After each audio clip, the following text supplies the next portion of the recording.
యేసుక్రీస్తుని ఈ భూమి మీదకి పంపిస్తూ ఉండగా తండ్రి అయిన దేవునికి ఒక గొప్ప ఆశ ఉంది. ఏంటది ఆశ? ఏంటో తెలుసా? నా ఒక్కగానొక్క కుమారుడు సిలువకెక్కాలి. హల్లెలూయా, హల్లెలూయా.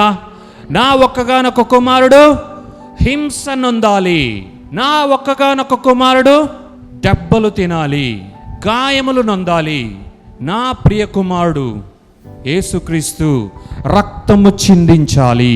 నా కుమారుని రక్తము ఈ భూమిని తాకాలి. అది నన్ను మొరపెట్టాలి. హల్లెలూయా, హల్లెలూయా. దేవుని నామానికి మహిమ కలుగును గాక. అందరికి ఇప్పుడే పాయింట్ వచ్చి ఉండాలి. హేబేలు రక్తమే దేవుని అంతగా మొరపెడితే మరి ఆయన రక్తం ఎంతగా మొరపెట్టాలి?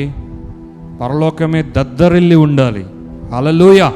యేసుక్రీస్తు ఇక్కడ ఒక్కొక్క గాయం నొందుతూ ఉంటే, యేసుక్రీస్తు రక్తపు బొట్టు ఒక్కొక్కటిగా ఈ భూమి మీద పడుతూ ఉంటే పరలోకమంతా ఒక్కసారిగా షేక్ అవుతూ ఉండాలి. దాన్ని చూసి తండ్రి అయిన దేవుడు సాటిస్ఫై అవుతూ ఉండాలి. హల్లెలూయా, హల్లెలూయా. ఇదంతా విని ఈ సైకోనా మీ దేవుడు? ఏంటిది సైకోనా? ఎవరైనా ఇలా అనుకుంటారా? నిజమైన తండ్రి ఇంతేనా? ఇట్లుంటాడా? ఎవరైనా బాగా అవ్వాలా, రాజ్యాల మీద రాజ్యాలు కట్టాలా, మంచి ప్యాలెస్, మంచి సింహాసనము, ఈ భూమి మీద ఉన్న రాజ్యాల కంటే గొప్పగా కనిపించాలి, కళ్ళకు కనిపించాలి, ఆ సింహాసనం మీద కూర్చోవాలి. ఏం చెప్తున్నావు నువ్వు? ఏమైనా మైండ్ ఉందా అని అనుకోవచ్చు. కానీ ఇదంతా తండ్రి అయిన దేవుని యొక్క ప్రణాళిక. హల్లెలూయా, హల్లెలూయా. ఎఫెసీయులు 1:4-6 వరకు దేవుని వాక్యం అంటూ ఉంది, భూమికి పునాదులు వేయబడక మునుపే తండ్రి అయిన దేవుడు మనల్ని ఎన్నుకున్నాడు, అనగా ఏర్పరచుకున్నాడు.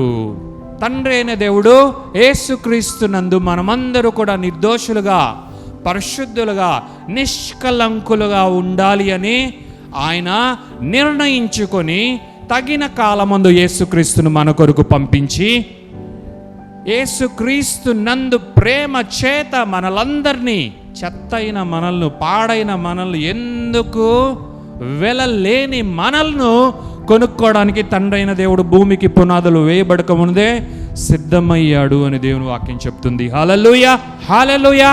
నిజమే, నిజమే, ఇది సత్యమే.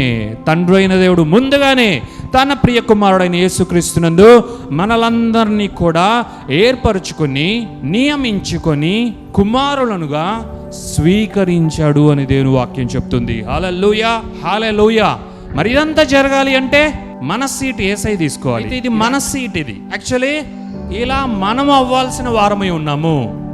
మనము ఈ విధంగా అవ్వవలసిన వారమై ఉండగా మన సీటు యేసయ్య తీసుకుంటే కానీ ఎఫెసీయులు 1:4-6 ద్వారా ఉన్న దేవుని యొక్క ప్రణాళిక మన జీవితంలో నెరవేర్చబడదు. దేవునికి మహిమ కలుగును గాక.